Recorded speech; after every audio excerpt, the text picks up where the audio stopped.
రామచంద్రాపురంలో పనికిరాని మంత్రి రాజమండ్రి రూరల్లో పోటీకి పనికొస్తారని టీడీపీ ఎమ్మెల్యే గొరంట్ల బుచ్చయ్య చౌదరి ప్రశ్నించారు. రానున్న ఎన్నికల్లో తాను పోటీ చేయడం ఖాయమని స్పష్టం చేశారు. అధిష్టానం ఎక్కడ టికెట్ ఇచ్చినా ఇక్కడ పోటీ చేయడం ఖాయమని అన్నారు. టీడీపీ జనసేన పొత్తును ప్రజలకున్నారని, బీజేపీతో పొత్తు ఇంకా ఖరారు కాలేదని గొరంట్ల బుచ్చయ్య చౌదరి తెలిపారు. బలమైన శక్తి తెలుగుదేశం, ఒక బలీయమైన శక్తి తెలుగుదేశం. మర్చిపోకండి, ఓట్ బ్యాంక్ విషయంలో కానీ క్యాడర్ విషయంలో కానీ బలమైన శక్తి. మిత్రపక్షంగా జనసేన సపోర్ట్ చేస్తూ వచ్చింది. పవన్ కళ్యాణ్ గారు కలిశారు, విభేదాలు అక్కర్లేదు.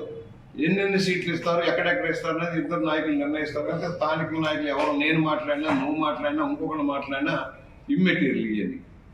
ఇద్దరి మధ్య చర్చలు అయ్యాక, సర్దుబాటు గురించి మాట్లాడాక వాళ్ళు అనౌన్స్ చేస్తారు. అప్పటిదాకా మనం కంగారు పడాల్సిన అవసరం లేదు. ఇంకోటంటున్నా, ఆశించడంలో అడగడంలో తప్పలేదు. అలాగే వైఎస్ఆర్ పార్టీ వాళ్ళ ప్రయత్నాలు చేస్తారు. సిటీ నుంచి కూడా పోటీ చేసే అవకాశం ఉందని టీడీపీ సీనియర్ నేతలు పార్టీ ఎక్కడ నిర్ణయిస్తే అక్కడ పోటీ చేస్తాను. ఆయన చంద్రబాబు గారు ఇది కాదు ఇది అంటే ఎలా సిటీ నుంచి రూరల్కి వెళ్ళారు, మళ్ళీ రూరల్ నుంచి సిటీకి పోదంటే పోతాం. పోకూడదని ఏమవుతుంది? ఆయన ఏం చెప్తే అదే వేదం.